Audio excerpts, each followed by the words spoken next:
Good afternoon. My name is Manish Sinha, and I'm from Carecom.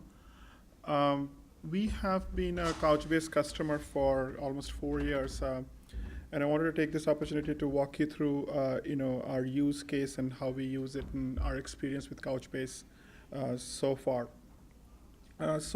Initially, I'll go through, what we do, explain a little bit of our use case, and probably, give you a small demo of how our app, site and app works, and then we can dive into, how we are using Couchbase and, how it is solving a mission critical problem for us. We use Couchbase mainly for our messaging. And messaging is something which is very core to us. We connect people. We will go and dive into that. So care.com, essentially, we are in business of, care where we match two sides of market. So before care.com was founded 10 years back, essentially, the only way to find, a child care was that you look in your neighborhood, call people and find out. So, but we started an online marketplace where you could match people. And if you look at this slide, one of the things which is not people don't realize that care is one of the biggest expenses you make in your life. It's bigger than education, bigger than financial services, home services. And this is somewhere where it's the quality is very important. There are emotions attached. It is way up the ladder, though it's not recognized as much as it should be. We have done surveys, and if you see here, childcare essentially ranks higher than housing and college tuition. For a typical family, how much money they spend, taking of care. So this is just childcare. We are also in like senior care, pet care, anywhere where people are looking for caregivers is the industry we are in. It's an enormous fragmented market. It's like it's almost $280 billion are spent on care in U.S. We have so far, it's totally fragmented, and we have barely penetrated about 4% of the market, in like past 10 years, since we have been in here. We essentially do matching and payment. So we handle two aspects. We let you find a babysitter, and then we take you through the process of hiring them, and then the payments is also something which we handle.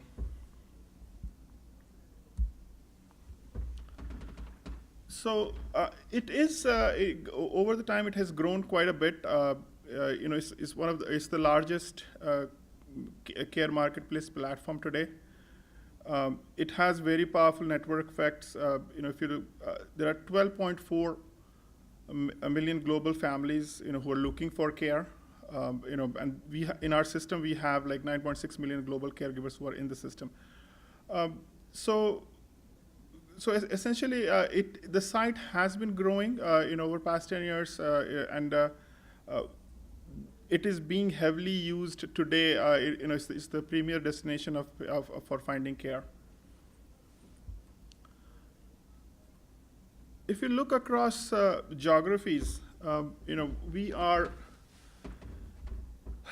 almost every top 10 metros. If you see, we have like 5,000 caregivers, in every zip code there. We cover almost 90% of zip codes. In US, we have about 8 million caregivers. We are also international. We are about in 10 European countries, Canada, and in Australia.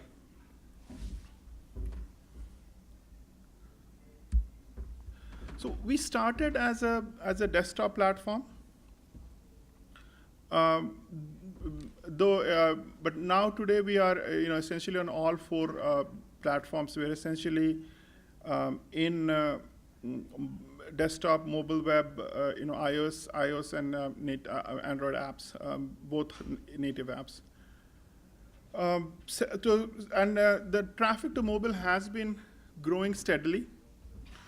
70% of all users, who visit care.com today are visiting on the mobile platforms.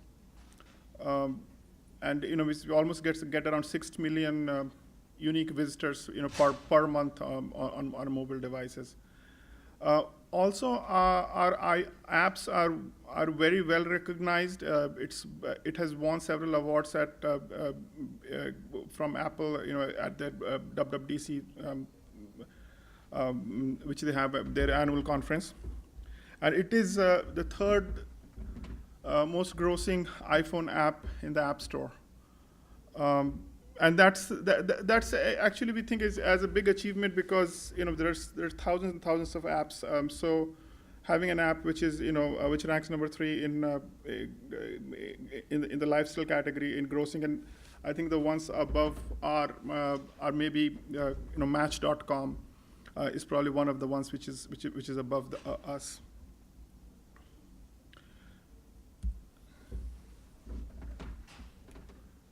Now, messaging is our core to our experience. So essentially, there are families looking for care, and our job is to connect the two. And when you connect the two, there is a huge number of messages which flow between them. So essentially, from all the way from beginning to the end, they are connected by messaging. Now, messaging is also going through a transformation in our life cycle. And we have been enhancing, over a period of time. So now it's becoming more and more a chat kind of an interface. A typical email kind of interface is changing slowly to chat interface. So that's something we are also looking at. And our volume is growing too. We have so for I have a stat here where there is 100 billion messages which flew through went through the system in 2016. Probably it will be like 150 million this year, and it'll be double a year from now. So that's where scaling with Couchbase helps, because as we grow, this can support our growth. Now, quickly on how Care.com works, because this is critical to understanding our complexity with messaging. A family comes in. We have various channels to acquire customers, from search engines to SCM to word of mouth to TV ads. But essentially, when we get a family to sign up, we try to push them to post a job. So what we have found through our experience, that searching for caregivers is something which folks do, but they are reluctant to contact people. But posting a job, they all want to hear from the caregivers rather than trying to approach caregivers. So we allow both of them. We allow searches as well as post a job. So they post a job. Then they receive job applications from caregivers. The next step is essentially, once they get the application, they filter out the applications. We have a bunch of matching algorithms, in there. The next step, you interview the caregiver. So we also have scheduling build around our messaging platform, where you can schedule an interview, you can conduct an interview, you can get feedback from the interview. Once you're done with the interview, then it also allows you to negotiate salary and terms. So all the negotiation which happens between a family and a caregiver also goes through our messaging platform. The next step is hiring a caregiver. So when you hire a caregiver, obviously there's there's other things which kick in the system. So your user experience changes, and you're given things to help you around. So for example would be that we activate. We have tools which can tell you when does your caregiver is with your child. Like we use things like geofencing and all to make the family aware of the caregiver activities. The system also lets people pay the caregiver. So once he's working for you, the system also lets you pay. And then We also have a backup care service, which is essentially when your primary caregiver is not available. We have our own caregivers who provide the backup care, which is actually a very heavily used feature, on our site. For a typical caregiver, caregiver signs up, and there is a lengthy process of, they have to fill up their profile, and there is quite a bit of background checks which happens. So once they are approved in the system, so every caregiver is essentially personally looked by a person before they're approved. Even at this scale, we have been managed to keep that, the personal look from one of our representatives. So once they're approved in the system, they can apply to jobs. They can go for interviews. They can set up their schedule on the site, and they get negotiating the terms, and then they get finally paid on the system. Now, messaging is something which is connects the users at each and every step, in our life cycle. So, what are the issues with messaging for us? First is the volume. We need a messaging system which can connect millions of families to millions of caregivers. It is a core system for us. If messaging goes down, the system is not viable anymore. So we have to have a system which is 100% time, 100% uptime. Now, if you compare this messaging system to, say, a typical Gmail or a Hotmail, it's much more complex because it's tied to a lot many more things. It's tied to jobs, it's tied to bookings, it's tied to payments, and which introduces several layers of sorting an organization. So, for example, folks would like to see their messages organized by the jobs, the job which they have posted. So it's not just a simple, a chronological organization. You need a lot of filtering on those messages. So, for example, all the bad words need to be filtered out of the system. Contact information. So if they are, we don't want people to distant intermediate from the system. So we filter out the contact. So if someone trying to put his phone number in the message, we try to remove that. Then there is a whole signaling platform, what we call it, where we are actually interpreting these messages. We read these messages and interpret them and direct them to various things which we have. So, for example, if the conversation is going around and we think that that there is an interest from both the parties, we asked the family to do a background check on the caregiver. So all these things, these needs to be tracked, and acted upon. Then there are various monetization actions which sit on this messaging. So in this case, it would be like, if you have contacted a couple of families and the one after that, you have to pay for it. So there are various, we also, make money on top of messaging. So having shown these problems, I think the next thing I want to get into is actually give you a quick preview of how the app looks like, to give you more context before we dive into.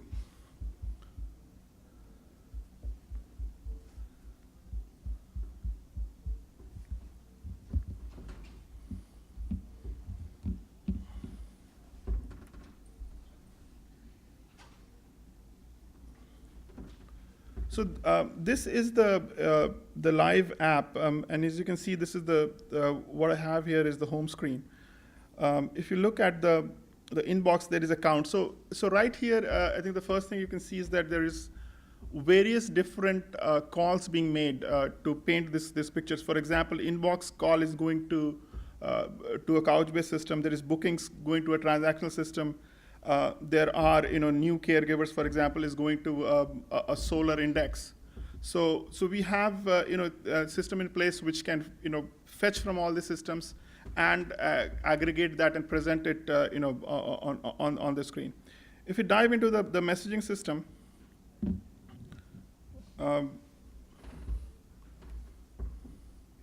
what you see is that all the messages come up. The images are getting fetched. If we dive into say one of these messages, you'll see that it's tied to a job. So this is essentially you have a message, it gets tied to a job. Going back, if you see the pagination. So what has happened is, as we are scrolling, it starts loading. As you are on the third or fourth message, it'll start loading the next messages. So this was built way before Couchbase Mobile was released. So we had to build our own caching strategies and come up with our own strategies. If we had it like a year earlier, probably we would have gone and used the Couchbase Mobile in there. So similarly, we have searches in there.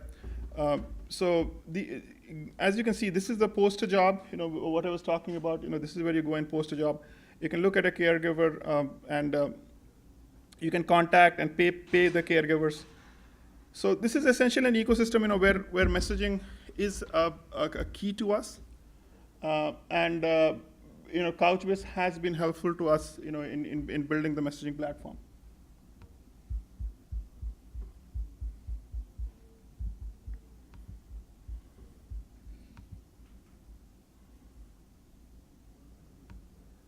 Any questions so far about the use case before I dive into how we went about this?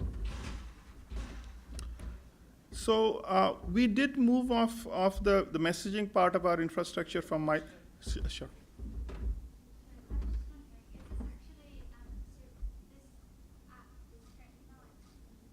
Yeah, what I showed you is from production. Yeah, I'm one of those guys who like to test everything in production. So because things work in the test and then it never works in production. So I'm a big fan of doing everything in production. One more question. So you use Couchbase for the messaging part. What about like for the payments, like transactional Yeah, so the question is, do we use Couchbase only for messaging? What about the other parts? We do use it only for messaging, and it's a very good question. I think what we have discovered over time that each of the tools, they have a use. If you, when I'll go back to the time when we were evaluating Couchbase, this is about 4 years back. We had looked at Mongo, we had looked at Riak, which were pretty prominent at that time. And our purpose was never to get rid of our MySQL database. We had a problem with scaling of messaging. Now, I think some of you guys who are maybe computer science engineers, you may have studied what we call is the CAP theorem, where you can either achieve consistency or availability. You can't have both.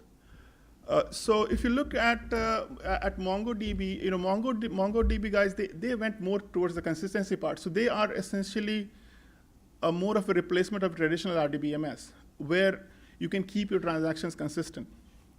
Whereas Couchbase's strength has always been in the availability part, and which is what we were after in messaging. So essentially, if a message reaches the recipient like a second later, it's not a problem. But if a payment transaction gets committed and you somehow go to another node and it's not there, that's a problem. So consistency use cases, we have been handling through our a traditional RDBMS, and we don't have a scaling problem there yet. And I think this also goes into what was being discussed earlier in the day. The number of engagements versus the transactions. The data explosion is in the engagement side, where people are interacting with the services. When you're looking at analytics, we log each and every click in the system. So that's the data where the data is exploding. But if you go into transactions, the transactions consistency, still is very useful for those use cases.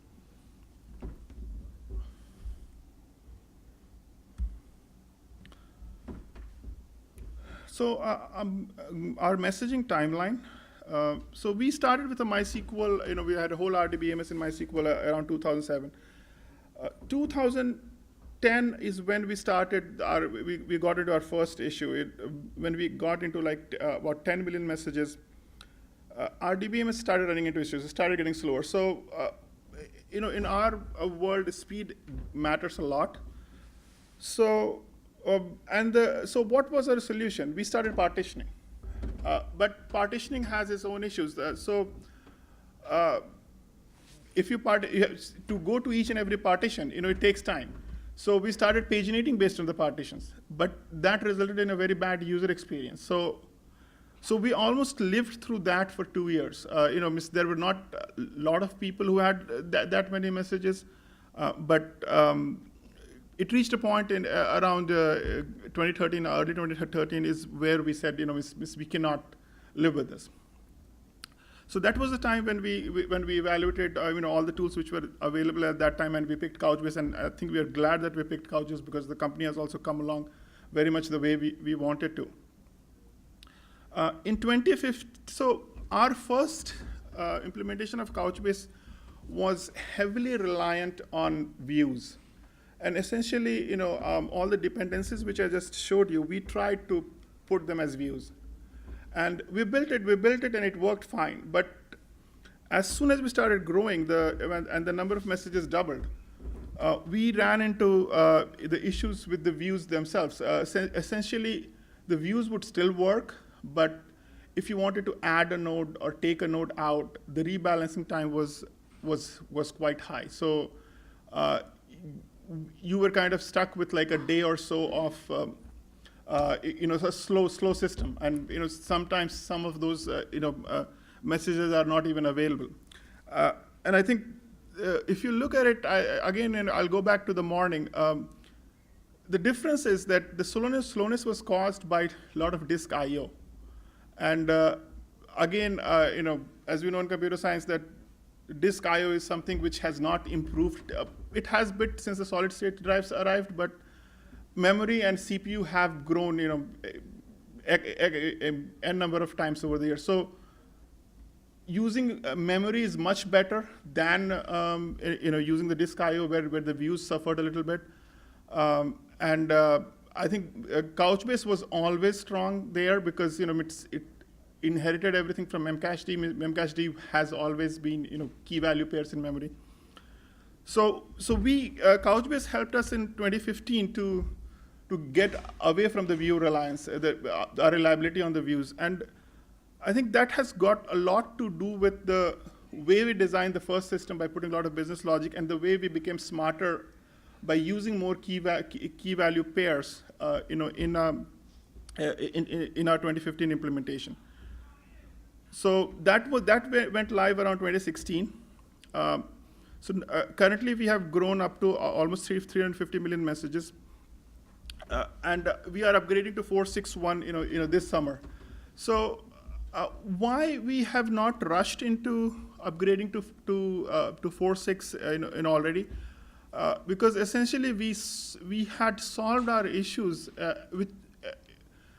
for what indexing provides you today with nickel when we re-architected that. So we didn't have a great need, but we do want to be in the best of class and start using nickel rather than depending on our older solution. Now our Couchbase architecture is essentially, these messages are running on a 5-node cluster. Though we do have a standby cluster. Now, this was something which was born from our learnings from when we ran into trouble with the views. So we still have kept it. It provides a bidirectional XDCR, so the standby cluster can also go live anytime. Today, if a server goes down, or in our case, one of the things is we always as the volume grows, we add nodes or upgrade memory. So the standby cluster takes care of it. So at this point, if something like a node comes down, it's probably the time for it to come back up is 20 minutes. But we can't afford even the 20 minutes downtime, so we switch over to the standby cluster. We also have a DR cluster. which is always ready to serve us. And as I had mentioned, this is serving our desktop, mobile web, Android app, and iOS apps.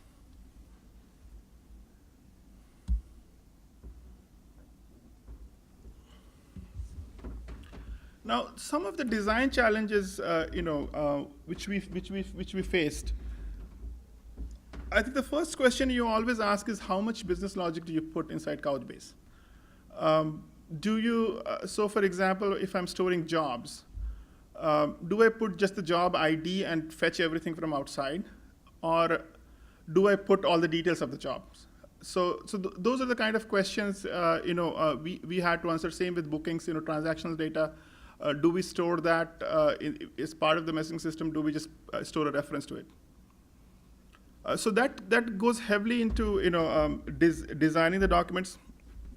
When to use the views? That was a question which we understood actually 2 years later than what we should have. So views were essentially a bunch of map-reduce functions which were essentially doing the job which indexing does today.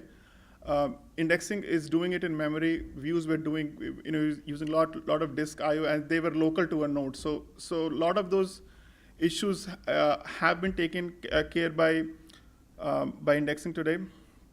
And I think the biggest question we always have was that how to ensure 100% uptime.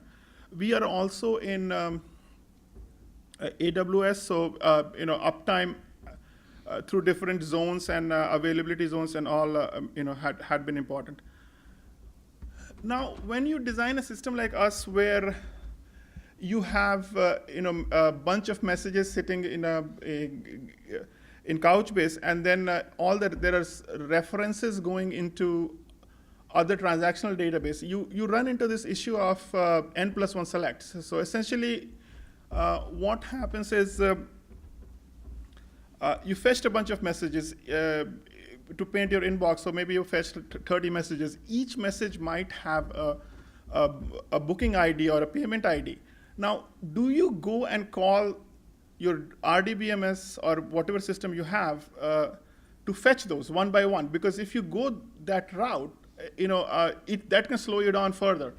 So each of these n+1 select issues, that's a very important issue to think about, especially when you have two systems here, which are doing the work.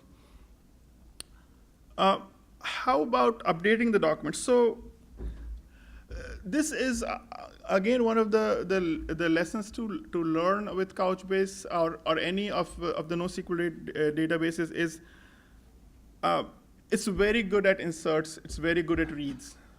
If you go into heavy updates, it does do updates, but if you go into heavy updates, that may not be the most optimal use of the system. So when you're designing a system around this, we should be looking at more how to minimize those updates. What's the best way to do that, especially when you're going on scale. So let me quickly show you our production nodes.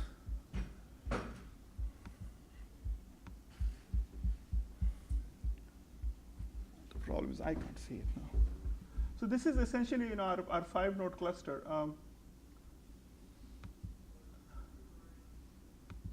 And we essentially have two different buckets. One we call is a member bucket, and one we call is a message bucket.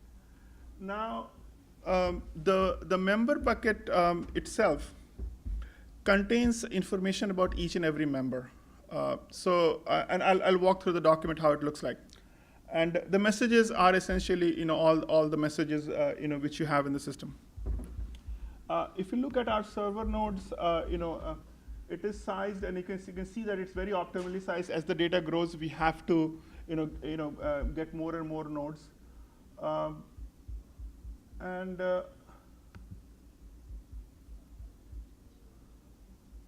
Again, it has been designed in a way that that all of these keys can be in the memory at any time. So we have given it a high memory footprint so that they could all be in.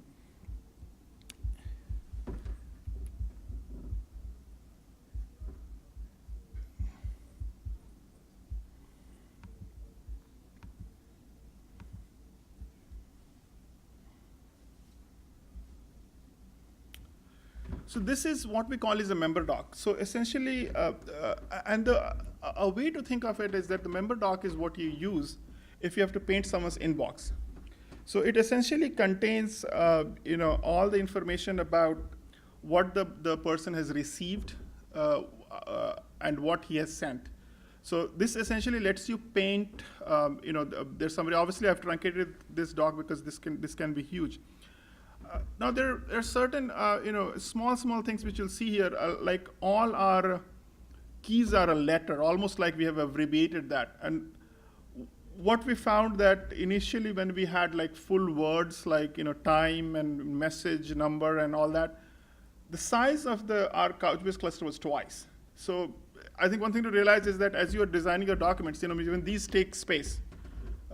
So it's better, it's good to be prudent about that. So this is the document which, as you can see, it has a received summary, it has sent summary, and so it'll keep track of all the documents. Obviously, we do also keep track of whether the message has been read or not read.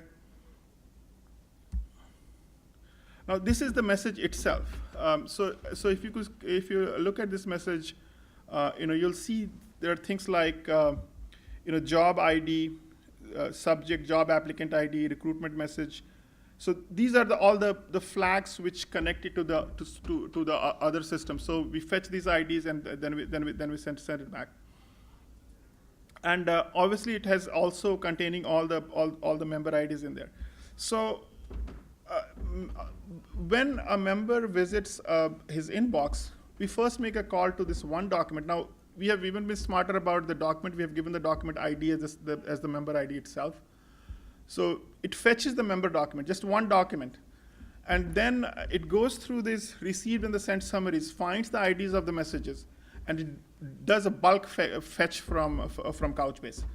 So all of that is in memory, and then it goes in and to these other systems and massages all the data and then sends it over. So even after doing all that, you can see that the performance is still quite acceptable. So this is where we had run into N+1 selects and all those issues when it was slower, and we had to go in and optimize that. Any questions around this before we move further? In your implementation, are you using the multidimensional, where you have in your cluster you concentrate one node for queries only, or is it all stored, or you just have it equally balanced? It is all equally balanced at this point.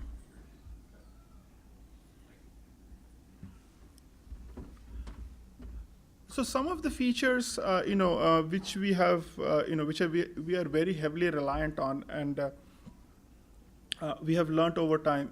XDCR, live bidirectional XDCR, is very important to us, to keep all these cluster instincts, because as I mentioned, we could switch at a moment's notice between the two clusters, and we had run into some issues with bidirectional XDCR a couple of years back when it was much newer, but Couchbase team was very, very helpful in solving that. I think one other thing to keep into mind is the rebalancing time. And I think that will change into, if your index node fails, you have to take that into account, especially how will your application behave till everything gets loaded back in the memory. So that's a very important thing to always remember.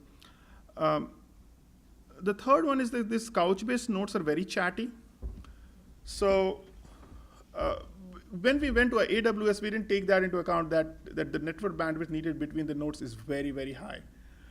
And that's the way the system is designed. So never try to put two Couchbase nodes into two different availability zones, for example. That's a pure no-no. So, and they should be pretty much close to each other, and they are very, very chatty.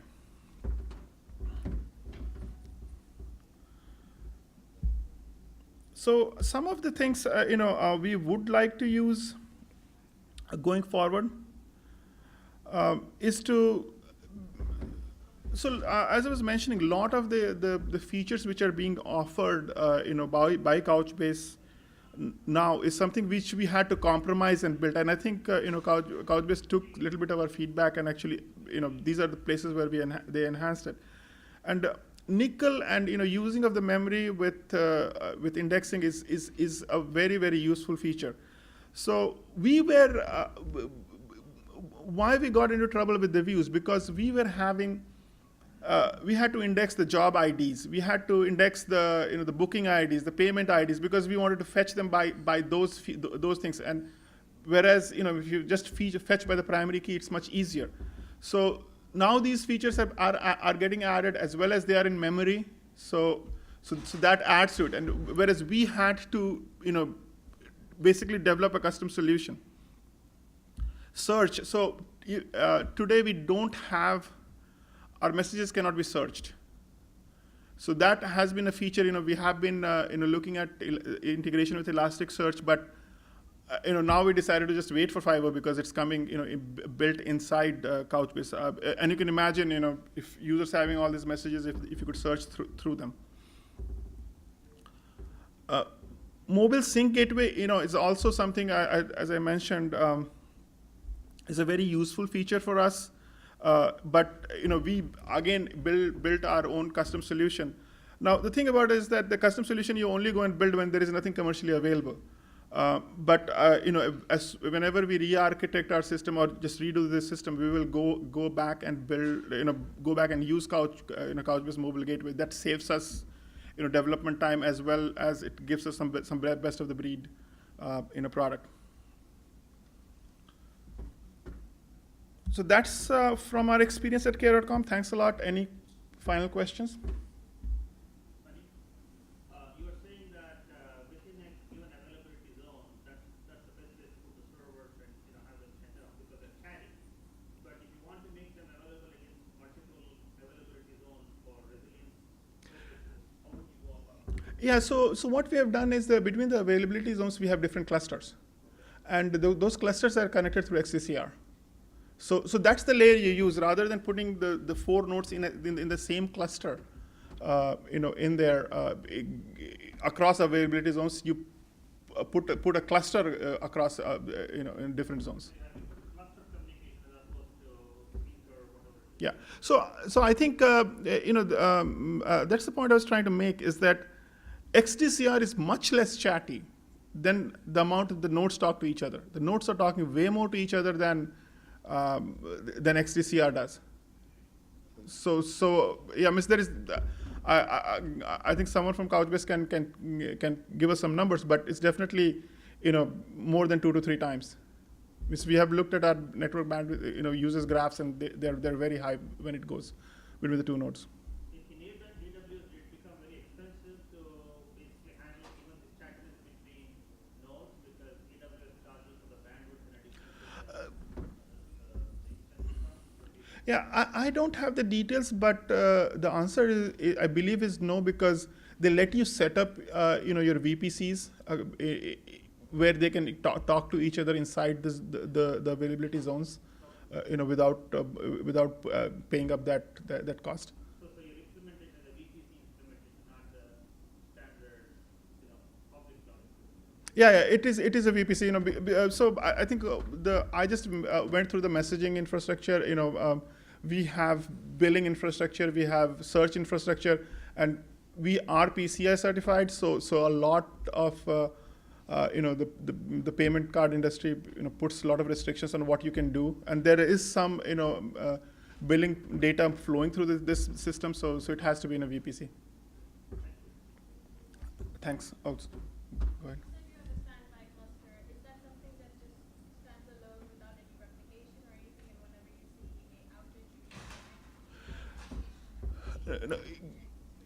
It is always ready to go live. It is totally bidirectional XDCR.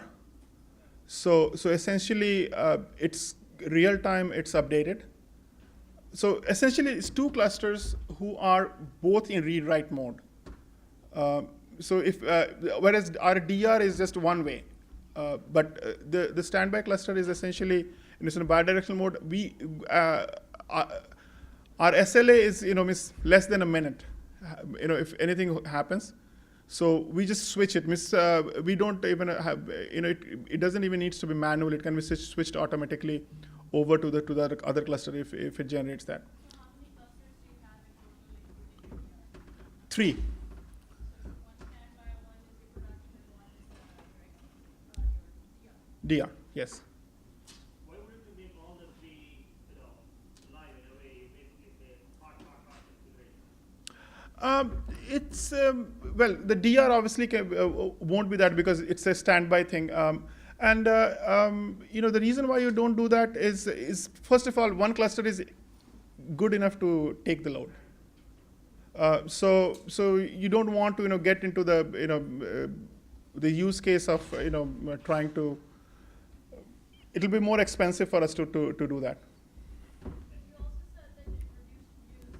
What did you substitute it with? What did you do? How were you able to reduce Yeah, so the question is, how did we reduce views? So it was a redesign of, of how we wanted to do things. So essentially, when I was talking about job IDs and booking IDs, we were running a lot of MapReduce views to index those. Rather than we have actually taken a lot of those business logic back into the application layer itself, and which is what we, our prime motive of upgrading to the nickel is that indexing, is that we can put quite a few of them back in there, and the select, the N+1 select is the one of the biggest issue, what we are facing now. When we move it back, you have to take care of those N+1 queries. Now the thing is, indexing, it does allow Couchbase today to join things, join different buckets. So in theory, today we can put our job bucket also in there, and start joining them. So those are the the ability to join as well. It was not there before.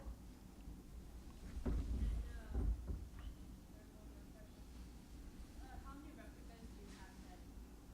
Does it replicate with one or? 2. We keep an extra copy of everything. We also do a backup every week. Is a weekly backup sufficient? Yeah, with Miss, it has not hurt us in last 4 years. We have been fine. Don't run incremental at all? Sorry, Incremental? incremental backup, yes. No, we are just doing a weekly because we have 3 clusters. So we know we can't lose all of them at the same time.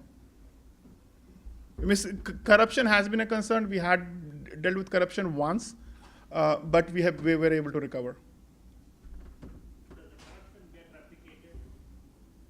It depends. The corruption was caused by us, our business logic. So it will get replicated. Thank you.